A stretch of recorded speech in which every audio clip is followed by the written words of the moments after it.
So now, if you're hearing the stuttering, if you're hearing this dulcet tone of man-child on the internet, you tuned in to the Casual Setting Podcast for yet another glorious diet episode without my co-host Miguel. But I'm of course joined by my illustrious co-host. That's right, we got more. I'm joined by the invulnerable, imperishable VTech, Asian Dan. That's me, coming out drifting. That's really racist that I keep referring to you as that. I also have another new guest, new challenger steps into the ring. We got one Alec. Alec, how are you today? Oh, I'm fine. I just I'm a little disappointed that I've been demoted to only having one name. But, because of my white privilege, I have to accept that, I'm actually not equal. Mm-hmm. I have privilege, which I need to denounce, which I'm going to publicly do right now. I denounce my white privilege. Ooh, go off, King. Do you? Yeah, not possible, sorry. I have a question for you, Ryan. What's going on? We've known each other for many years, and amongst our other friends, a common topic of discussion has been, what the fuck is my ethnicity? Yeah, so like we're all filled in on the character select screen, but Alec has always been like the question mark. No, it's like on the old Mortal Kombat games when you go to the question mark and it's just spinning over all like shifting all the characters super fast. So answer me this: are you more of a noob Cybot or are you like chameleon? Well, seeing how I'm not 100% fucking shade of black, I'm probably not noob Cybot. But even Wesley Snipes isn't noob Cybot, so. I mean, I guess I would be chameleon because I can choose to fit into my white side if I really try, and I can choose to fit into my Mexican side if I really try. Cool. I wasn't trying to racially charge this podcast, but cool. And before Casual Setting Podcast gets fucking canceled. I mean, I was just gonna add to the racism, but I decided not to. Sweet, Dan, you're dude. half something, aren't you? Yeah, no. Gonna go ahead and put up the defense that this Just this gonna podcast stop is you made right up there. of nothing but minorities. Yeah, and that they're Chinese and that they're Brazilian. See, Yeah. I can't wait to make one of you with my girlfriend. So I mean, Dan, the only thing your ethnicity means is that you're like really good at King of Fighters. That's the only thing your ethnicity. It means means. That means I can go into Tekken and choose Eddie and or Law. Hey, you're not wrong. Yeah, you're not wrong. That's actually kind of terrifying. Does that mean I have that I nothing can for pick- Law. Does that mean that I can pick King because he's a Mexican wrestler and I'm half Mexican? Yeah. I mean, I'm not gonna like it, but yes, you can. Who's the whitest character on Tekken? Paul. Either Paul or Steve the boxer. I'm gonna pick Paul just because of the fucking haircut and the No. Nina is hands down the whitest. She's basically Tom Cruise if Tom Cruise was a chick. Yeah, that's think pretty about true. it. But I'm gonna go Yeah. around on Paul right now. So I have an older brother, and everybody here who has an older brother and grew up in the 90s knows about the you're always second player on every fighting game, and you Yeah. always have to be the guinea pig when he tries to find out the new fatalities. And my brother, for Tekken 2 and 3, only played Paul, and he could do the Hammer of the God's Fist perfectly every goddamn time, and that was my first experience with gaming rage. Yeah, that sounds terrible. Yep, but then I just started playing fucking Kazuya Mishima and his son Jin, and we started doing this corkscrew uppercut thingy, whatever it's called. Oh yeah. See, my That's just dumbass self, though, so my brother just learned how to read me, and he always knew I was trying to do that, so... Oh, that's where being an only child for most of my life came in handy.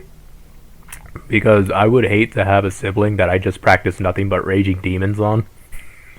Like, as soon as the match started, it's just teleport to the side of the screen and just cover it and nothing but hits. I would hate to do that to another sibling. That shit's whack. But Way to hop into our first topic, which is video games, because it's not a podcast on the internet with straight cisgendered males and talking about video games. It's just not. So what video have you guys been into lately? To be perfectly honest, as I've gotten older, and this is weird. Grandpa over here. I'm turning 28 Boomer. in a couple weeks. Turning 28 in a couple weeks, and I really have began to feel this gradual shift away from video games. Mm.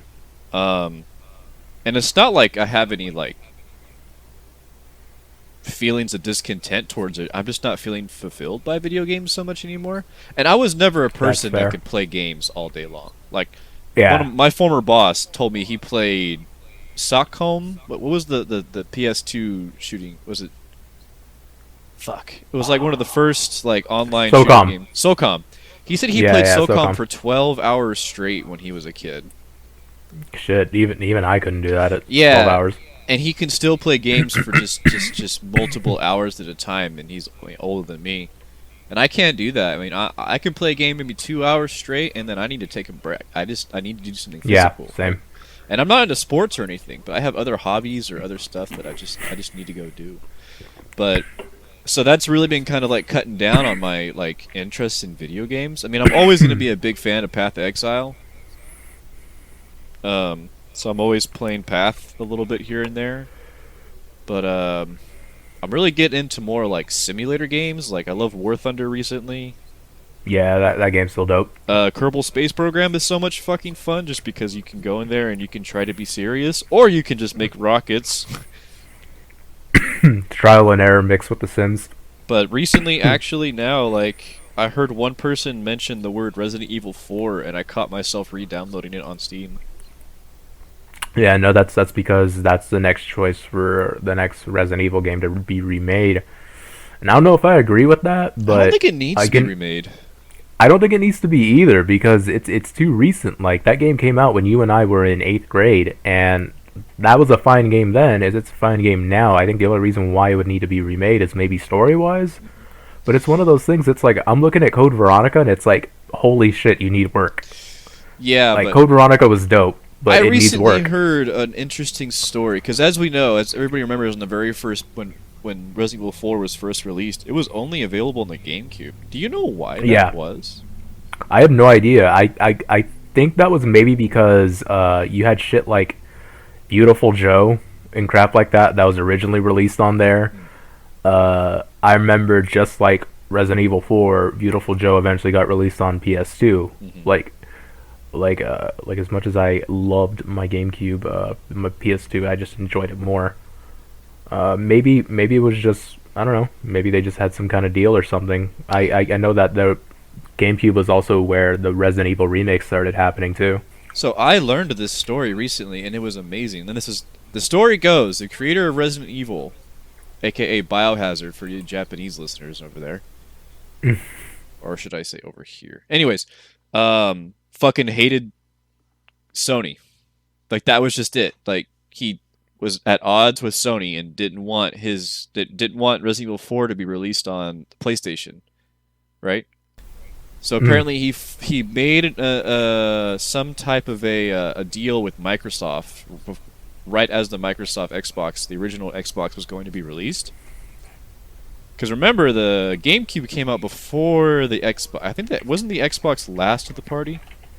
Yeah. Yeah, it was. And so he flew over there with a meeting, trying to be like, okay, like, I can make Resident Evil 4 a launch title for your system. So imagine this lineup back in the day. You've got Halo, Resident Evil 4, and what was the other launch Xbox game? It was Halo for sure. I don't mind being wrong on this, because I'm more than likely I'm going to be wrong, but I remember Dead or Alive being on the Xbox is pretty fucking big. But think of how much more successful the Xbox would have been if Resident Evil 4 was only for Xbox. Anyways, point is, he goes there, he has a meeting with these execs over at Microsoft, and the first question he asked, like, his translator to them was like, what can your company do for my game? And the translator was like flabbergasted because, I mean, here's a game developer talking to arguably the most powerful computer company in the world and asking, what can you do for me?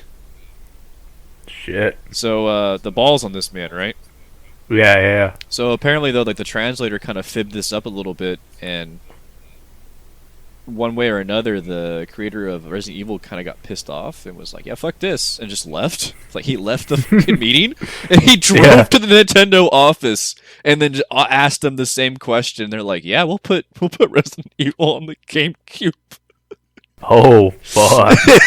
We'll put Resident Evil on the GameCube. He would rather have Resident Evil on a console that was at the time. Remember at the time. The GameCube was not very successful. Consoles have never been the forte for Nintendo. It's always been their portable game. Mm-hmm. But I just love that. Imagine how much of a fuck up that translator must have been. Holy shit! That's fucking great. I didn't know that. By the way, I'm not a historian or an expert, so if anybody's listening to this, it's like, actually, Go bitch in the comment section. No one cares. Well, I would actually love to learn more details. So if you guys have like transcripts or sources and stuff, I would like to read those. I'm actually really if you guys big have into blackmail tapes on them. I'm actually really big into that because, like, I'm a college boy. I got a college degree. I actually really enjoy doing research and especially using citations and stuff. Alec is what we in the business like to call a wordsmith. No, I'm not a wordsmith. Yeah. I am Gengo Gakusha, which is Japanese for Professional weeb. Hell yeah. Yeah, I can speak a little bit. Kind of circling back to what you said, how as you grow older, Yeah. you kind of feel like you're not being satisfied with video games, or you're not, just happy with the quality of them. I kind of feel like lately, like that's becoming more of a thing. Well, like, I gotta sorry to interrupt you. I got a little quick correction before I forget this. It's not the quality of the art or whatever. It's just the personal fulfillment is no longer there. Like I found much more enjoyment. Like personally, I really am beginning to feel like I want to have a family. That's what it is. Okay, Like- so you're just growing up. Yeah, like I see families together. I see parents and stuff, and I know kids are like 90% BS. But like, even though I still am much more like wanting children. So, Ladies and gentlemen, the first actual well-adjusted adult on the podcast. Give him a hand. don't worry, I've got a load of problems that we can talk about. Too bad, you're perfect in my eyes. Shut the fuck up. Lately, Senpai. I can see him blushing from over here. agoo, ooh woo.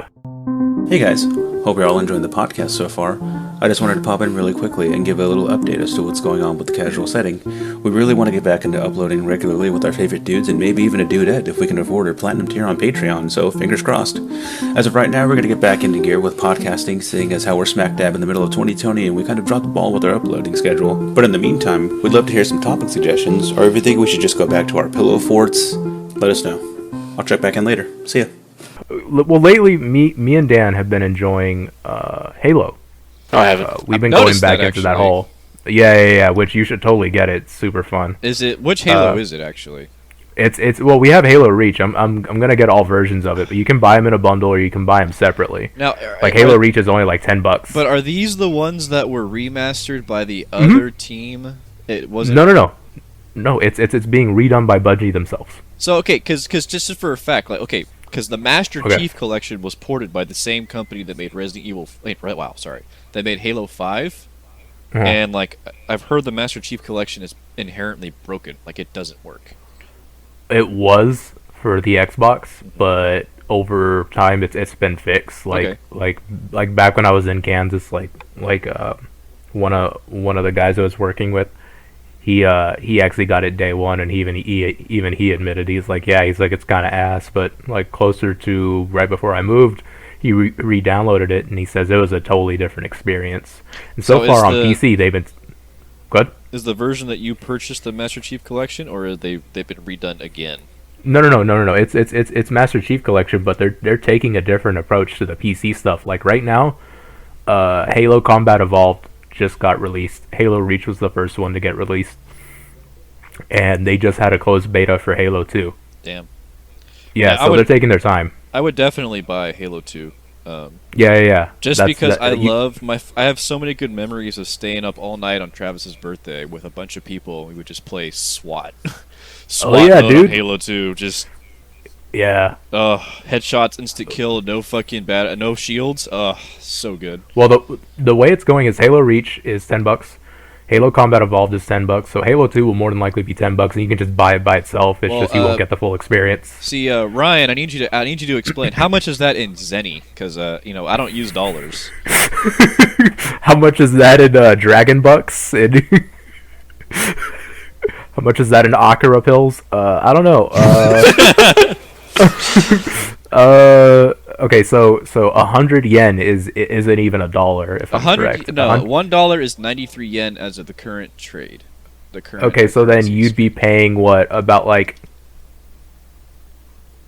Fuck, you'd be paying like I want to say close to 1,100 yen, right? Oh, it's on Steam. Oops. It's currently 1,115 yen, which is roughly about $10. Yeah. Holy crap! Easy. Wait, so do you have enough V-Bucks for that? Do you want me to give you a loan? So, out of curiosity, okay. So this is from Xbox Game Studios.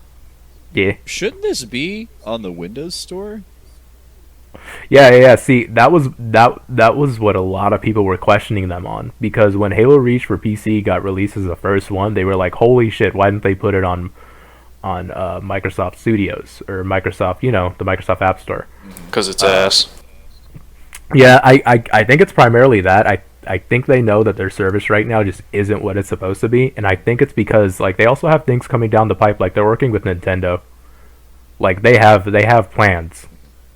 Because I bought Killer Instinct on the fucking Microsoft Store, and like I can't even access it it's available on anymore. Steam. Yeah. And it's now available on Steam. Yeah, with all the characters. I know. You just spend $40, you get all the characters. I'm gonna buy this. No, you understand my love for Killer Instinct. There's two fighting games which define me as a fighting game player. That's the Guilty Gear series and the Killer Instinct series. But we can talk about that later. I keep interrupting. I like my Roman cancels. I love Roman cancels. Okay, fuck you, Mr. top 100 Piccolo players in the U.S.? It's not top 100. I'm not that good. But thanks. What was it then? It was top 800 or something? It's top 600 for Piccolo last time I checked, and then top 800 for Videl. Yeah, that's still within the top 1,000 players of fucking North America, you ass. Thanks. I'm trying my best, but I'm also having fun. That's important. Yeah. All right. I keep interrupting. I'm saying this while T-posing in my room. No, you're good. So talking about Halo, you and Dan are playing Halo. Okay, you're playing Halo. Dan is suffering through Halo. It's more suffering because I'm playing with Ryan. Yeah. I was just about to say that.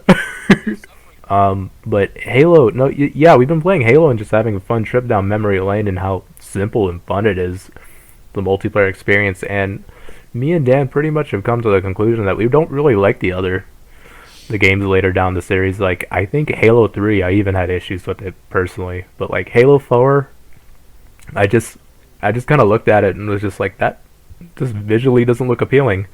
And then Halo 5, I heard Halo 5 was ass. Yeah, like universally hated. Yeah. Because Master Chief isn't the main character of that one. Yeah.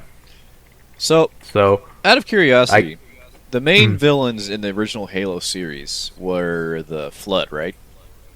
If I'm correct, yes. I mean, and there's a lot of bureaucracy and stuff like that when it comes to the alien race. I can't remember their names. The elites. I was never super into Halo a lot, so I don't remember the story so much. But like in the second game, is that the one you get to play as the Arbiter and stuff too? Yeah.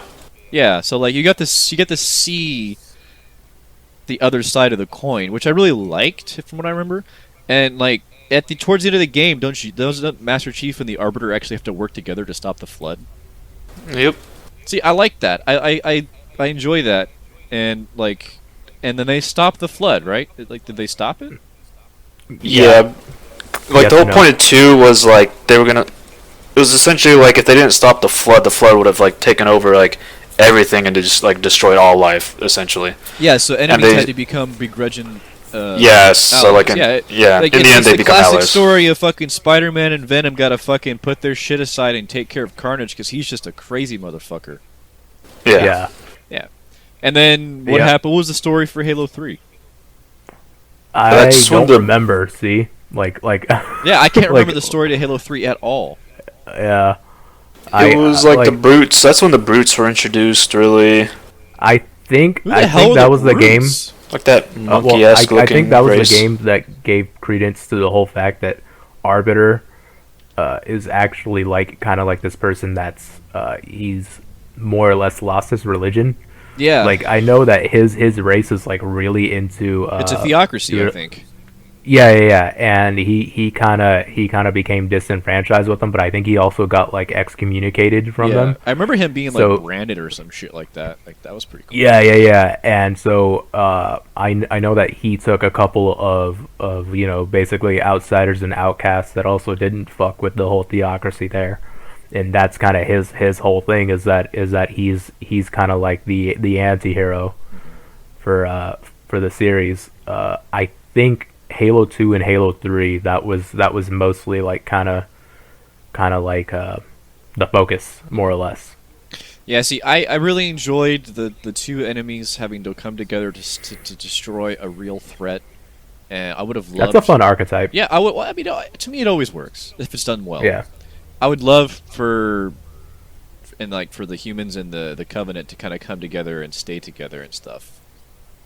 Another fun version of that archetype that I never get tired of is when you beat that one boss in an RPG and he becomes part of your team. Fuck yeah, dude! Like my favorite. But he's significantly fucking weaker. Well, I don't know about that. One of my favorite examples of that. I think the first time I ever realized you could do that. Vegeta. You ever play Chrono Trigger? Yeah, of course. Yeah, so like if you do everything right, you can actually get Magnus in your party, and he's like supposed to be the bad guy, and then it turns out that he's the whatchamacallit's little brother. That guy. Yeah, he's the what is it, Lavos? No, not Lavos. He's fuck. I'm gonna go consult He's the someone's wiki. little brother who gets like fucked up in the timeline. Oh yeah, he's the prince. He's whatchamacallit's little brother, and he get fucked up in the timeline. But yeah, so eventually he like goes back in time to try to like kill you and stop you from like all his bullshit. But anyways, that was cool. Like you he's got a the villain hero. in your party. Yeah. And he's a Scythe, so he's obviously an anime protagonist. Scythe, the weapon of the weeb. Yeah, honestly, yeah, I fucking love sides, but yeah, they're a completely weeb weapon. Ironically enough, I played Chrono Cross first. Really? Yeah, I played Chrono Cross first, and I actually really still enjoy Chrono Cross because that's a fucking fever dream of a plot line. That gets so fucking weird, but yeah, games are also starting to kind of lose their ability to captivate me, but I think it's more because of current times. What with the COVID-19 and everything, when you're forced to do something, kind of loses its luster for you. That's what we feel on video games. Talking about games and whatnot, I would like to ask you both a question. I bet. So, with the advent of VR and the accessibility of it and stuff like that, like, do you think that VR is actually gonna eventually take over? It's hard to say, really. I think it's still in the early stages, so it's kind of hard to see where it's going to land in the future. If we're talking like, if it's going to reach like the levels of like Sword Art Online or something like that, maybe. I don't think we'll be around. But I think it will improve. I think it definitely will improve, and I think the quality of the games and everything else that comes with it will definitely improve. Maybe once it becomes cheaper too, because it is pretty expensive to kind of run that setup. It's just given time, we'll see. Really, about 5 years or so, I would say we'd probably see some kind of improvement in it. I think there's always going to be a product and an audience for everything. I think VR will go above gaming because I can already see it. People are going to want more forms of entertainment coming out of this. But that's what I mean by it, too, because like the applications and the usage for VR, augmented reality. I mean, think about it now. Like, especially in my profession, for people don't know, like people they don't know. Like, I'm an educator, I'm a teacher, and like of Yeah. course, like all this stuff is completely locked down. And you talked about Sword Art Online, but have you ever seen the actual the? They're technically considered to be in the same universe. I think they're written by the same person. But the first series written by that guy was not Sword Art Online. It was a series called A Cell World. Yes, yeah. Yeah, so that's technically the same. That's in the same universe, but A Cell World takes place later in the timeline, right? Yeah, because Exoral's the one with the... The main character is like the only fat anime protagonist, Oh, okay, yeah. and like his fucking net avatar is a pig, Yeah. Good lord. right? Which is actually like really like a big disservice because like in the actual light novels he has this really cool avatar and stuff, and the bullies like steal it from him or something, and they force him to have this little pig avatar. Aww. Right, but they go to school and stuff, and they have school, but like all of their schooling is augmented reality and stuff like that. But I see no reason why they couldn't just have high school and like in their room. Also, VR's implementation for just more gatherings, because I feel like inevitably people are going to become more attracted to technology, because we're only reaching an advent, like an nth degree of an apex, so to say, with technology. So I have a feeling it's going to become more popular, but just as there's always going to be an audience for shit like arcades or multiplayer gaming or solo gaming or couch playing or keyboard and mouse. Yeah, There's going to be an audience for everything. The question is, how big will VR's audience be? Because even now, like, I love watching this YouTube channel where it's VR chat, but people talk about their deep feelings and they talk about their life experiences. And even then, I look at these VR chat rooms and I'm like, these are surprisingly small. And then head back to Dan's point about it still being expensive, and it's like, well, there's your culprit. It's still pretty expensive. You got to have a setup where you can walk freely. well, that's not actually very true anymore. The new Oculus Quest is a completely self-enclosed system. You don't need an expensive gaming computer. It runs off all itself. It's a standalone VR, and it's only I think $300 or $400, which is pricey. I'm not going to say it's not pricey, but if you look at a graphics card that could do VR, it's the same price. That's like a Skull Trooper skin in Fortnite. That's like the currency equivalent. You just showed how dated this fucking podcast is going to be in the future, because you're going to... At least COVID-19 is going to be kind of eternal. It's going to be like the next Spanish influenza. Like, people are going to... And you act like V-Bucks aren't going to be the post-apocalyptic currency that we're going to use. So the thing that I'm citing that I think VR is actually going to be helpful, though, is like here in Japan, Microsoft's offices during the last summer did an experiment for the entire summertime where they had their employees work a 4-day work week instead of a 5-day work week. So they worked 4 10s instead of 5 8s, right? Mm-hmm. And I mean, of course, everybody knows the overtime culture and stuff in Japan is pretty notorious and whatnot. And they were pretty strict about restricting overtime and whatnot. And from closing down the office a day early and reducing their carbon footprint and all this stuff, they actually increased productivity a huge amount because of saving for resources, but also too, when people realized they had 3 days to off, they actually worked harder. And when they worked for 10 hours, like people were like already working 10-12 hour days because of overtime, but now it wasn't overtime, it was regular time. But I mean, people were just more productive. They were using their time better because they knew they had 3 days off.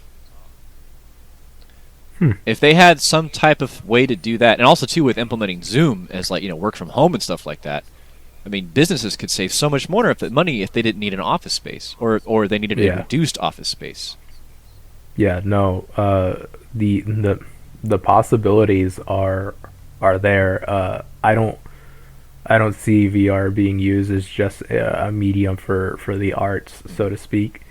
The applications are only about as far as our imagination is willing to be, as with everything. Personally, I would I don't love care to much for it see. right now. I would love to see like VR become much more accessible. What I really want to use VR for is D&D. Yeah, Because I live, I you can know, see that. I live in a different country from my friends. I moved to Japan last year, and I mean, we used to play D&D together and stuff. And I love playing D&D. I don't like playing D&D on the internet. I love Yeah. having that face-to-face encounter. I love joking around and stuff. But imagining all of us in literally like around a virtual table, probably like, and then you talked about the VR chat room. Like, I got Son Goku over here playing a wizard. I just imagine like the fucking like Jedi council, you know? Oh shit! But it would all I combine. imagine. It could combine the best of both Yeah. worlds. Like we're still in this. Yeah. We're still in this like realistic game setting where we're behind. Where, you know, we're using quote unquote pen and paper.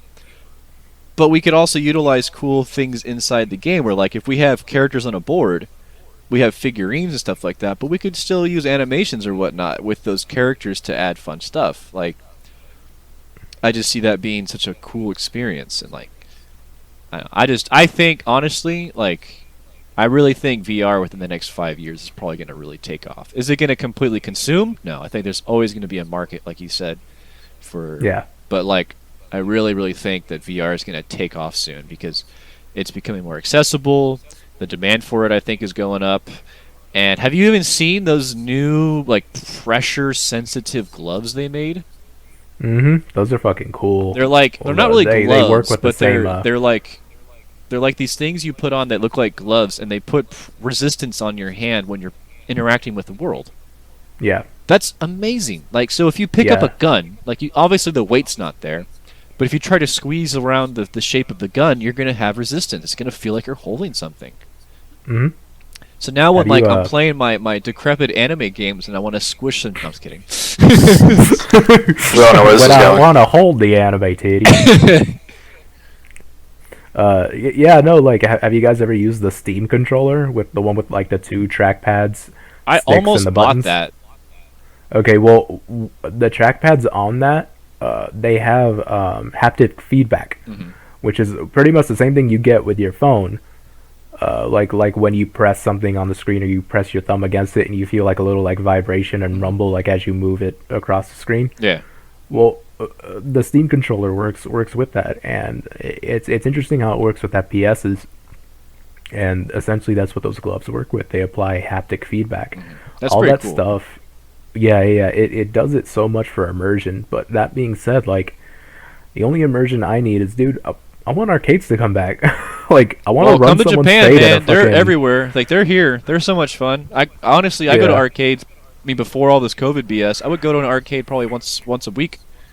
Yeah, like I'm trying to run some phase in Capcom versus SNK2 again, dude. Like, trying to get my Geese, Iori, and Sakura team back. I would go there just to play rhythm games. Like, I was never a rhythm game Dan? fan, but I've just become a rhythm game fan. Like, they're really fun here. Like, my favorite Good rhythm source of game exercise. lately is the Taiko drum game. Have you guys ever seen that before? Oh, fuck yeah. Dude, they're so much fun. I kind of want the Switch version of it, just because it comes with a little taiko drum and shit like that. Well, the people are serious here. Like, I go there and like you'll see people and they have like their own professional taiko sticks and everything. They're not using the ones there. Like, they bring their own shit.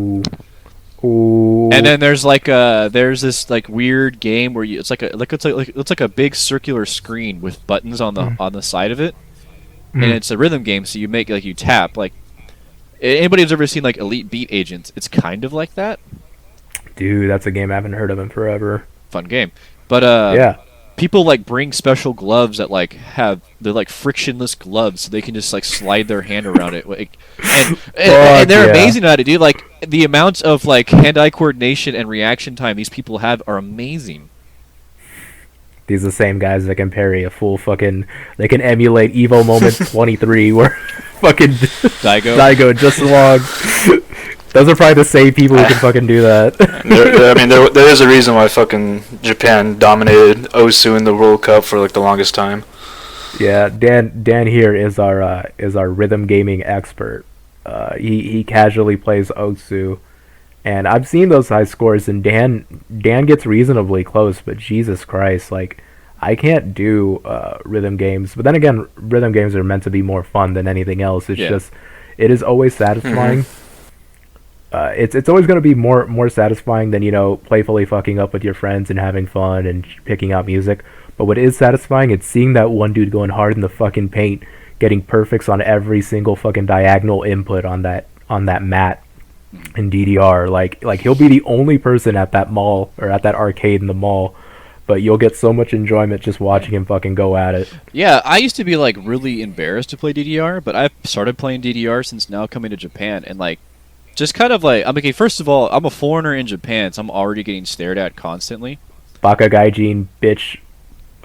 Yeah. I've just learned to like blot out all attention, and so like now I just do everything with like, I don't know, it's kind of like let me free, actually. Like I don't feel much embarrassment anymore, or I've learned to kind of ignore it. All right, writing that down. Alec has achieved ultra instinct.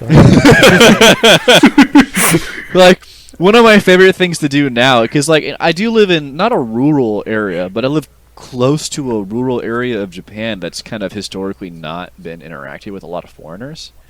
Okay. So there's times where I'm on the train and I do see people who have probably never seen a foreign person in real life, or at least a foreign person that looks like me that they can't tell is like, is he American? Is he what is he? Right? And they don't realize they're staring at me. So I'll just stare back at them and wait for them to realize that we're staring at each other. Seriously, like this happens every day. I'm serious, every day. Like I'll catch one person staring at me and just trying to figure out what the hell are you, and I'll just stare at them back in the eyes, and they realize like, oh crap, and they look away, and they'll always look back at me, but I don't break contact. So you're passively T-posing on them in a crowded train. Hell yeah, that's my boy. So what's the story that Dan's supposed to tell? What? Oh, Dan, yeah. do you feel like telling it? Because if not, Alec can regale us with more tales of Gaijinism, dude. Well, you guys can ask me any questions you want about Japan. I mean, no one's ever actually asked me anything about Japan. I don't mind having a full episode in the future titled Alex 1 year into Neo Tokyo, the Japan review. and we need to set it up like a needle drop review. Just be like, hey, this country Japan, not good, and then an explosion sound. Well, my 1 year in here is gonna be in August, so how about we just plan for that? Fuck yeah, let's get the Japan review, dude. It's probably not gonna be as good as My Beautiful Dark Twisted Fantasy by Kanye, but I'm up for it. I mean, I still think Heartbreaks and 808s is still the best, but all right. I'm gonna pretend let's get that cut out. All right, Dan, we could get that glorious story. You want the story? Yeah. Let's end the podcast on a good note. All right, lead me into it. All right, so I don't. Dan sent me this tweet. It's a good tweet. Out of nowhere. It's a funny Dan tweet. sent me this tweet, and it said something along the lines of girls are always talking about like OnlyFans, like it's their only plan. Like they turned 18 and they already got a page going. Like what the fuck? And of course, as with most tweets on Twitter, it's funny, it's dumb. I don't think anything much of it. And Dan casually, as I like it, Dan casually texts me back and he's like, yo, remind me later, I got a story about OnlyFans later. So throughout the day, I'm casually thinking, I'm like, yo, is he fucking simping on some bitch for pictures of her ass? In a way, yeah, but I didn't have to. Because she delivered for free to everyone. Simp is the new meme that everyone's tossing out and overinflating, and Yeah, I already hate that fucking word. Yeah, simp. It is so overused. Oh my god. So I get on later, and Dan's furiously mastering the ways of the Osu. He is a wandering traveler peddling his techniques to any who will listen, and I'm like, yeah, that's cool, dude. I'm like, this track slaps in the whip. But that story, though. It sounds like a Magical Girl transformation theme song. Yeah. And it's cool, and he's getting the inputs, but I'm like, yo, give me that story about the OnlyFans, and then he lays into me with this shit. And that's the story. Amazing. Don't you dare do that. In podcast. Woo! No. Slide us right out of here. Tell a story, you motherfucker. Alright. So there's this other Discord I'm in, you know. I won't be naming any Discords or people's names. You know, and as most Discords have, a porn channel, of course, right? And this porn channel doesn't get used much anymore. And I get back from work one day, and it is just blown up, like 100+ messages, and I was just like, what the hell? I gotta figure out what's going on, because it was all messages. It wasn't any pictures or anything, except for like a few. And so the owner of the Discord is a girl that I played Osu with like years ago, and I've just been in the Discord since then. And she's all like, "Hey guys, I'm gonna start an OnlyFans page," and everyone's like, "Yeah, cool, you know, we support you, whatever." And I was like, "All right, cool." And then she went ham. She's all like, "Guys, check this out. I bought this and this," and then she bought like one of those like Japanese like schoolgirl uniforms from like that they use for their PE classes or whatever, you know. Oh, the bloomers? They don't use those anymore, by the way. But that. Yeah, those are considered incredibly like not cool, like.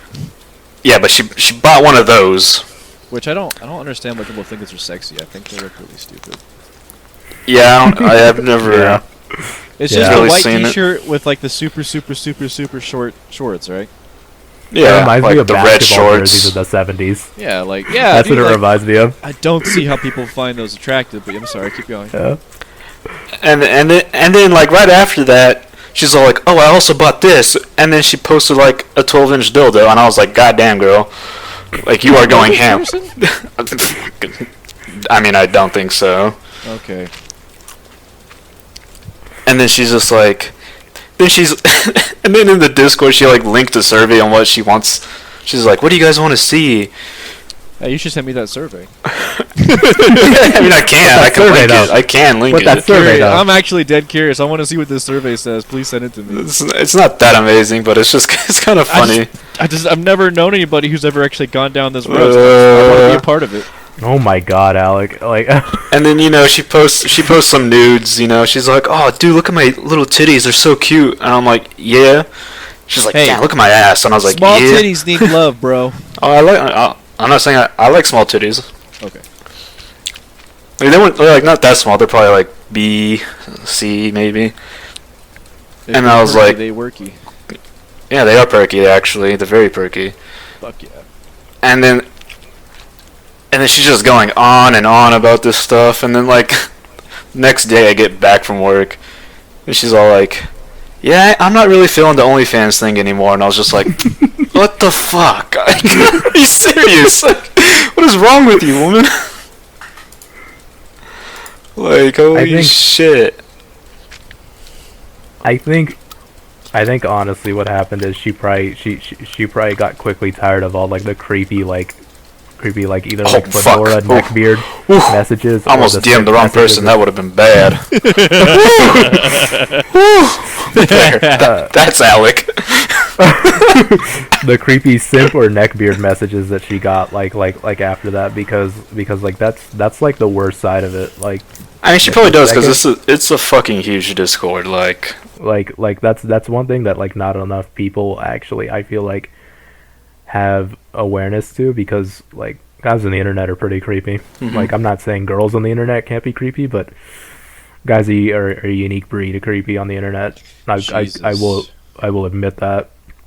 But I just find that funny. Like I think OnlyFans to me is honestly funny. Like I'm not gonna disrespect your hustle. Like, go out and make your money, do what you want, but I just find it fucking funny. I just can't help but find it funny. No, yeah, and I'm not dissing or anything, you know. look around on Twitter, like you go to like 2 pages, and every third page they have an OnlyFans. It's kind of funny. I think that's gonna be a new separate bracket of employment in the near future, especially with everyone staying home. And with that apex of disappointment, I think we'll start wrapping it up. All right, Alex a furry confirmed, and if he's not a furry, he just likes ethos wearing cat ears. Cool. What is an ethot? I really don't. It's a serious question. What is an ethot? An electronic thought. Come on. Electronic thought sounds like a '90s toy that was made by Tiger Electron. E-thoughts are like e-girls, but just thoughts. It was bundled along with the Wait, so bucket. are these the same people that have OnlyFans? It could be whatever, anything Yeah, related to the internet. I OnlyFans. typically think of ethos as like Twitch streamers. Twitch girls, cam girls. Me again, everybody, with some exciting news. I decided to start the Casual Setting OnlyFans account. Sign up today to receive my daily selfies, which feature half-eaten bowls of Cinnamon Toast Crunch spilt all over the bed once a week. Ryan does a live ASMR session playing through custom Doom maps using only his arcade stick. Luckily for you guys, all new subs get their first 30 days free using the code No Girls Allowed. Join today. But with that, I'm gonna say we're gonna start closing up. It was an interesting podcast. I think we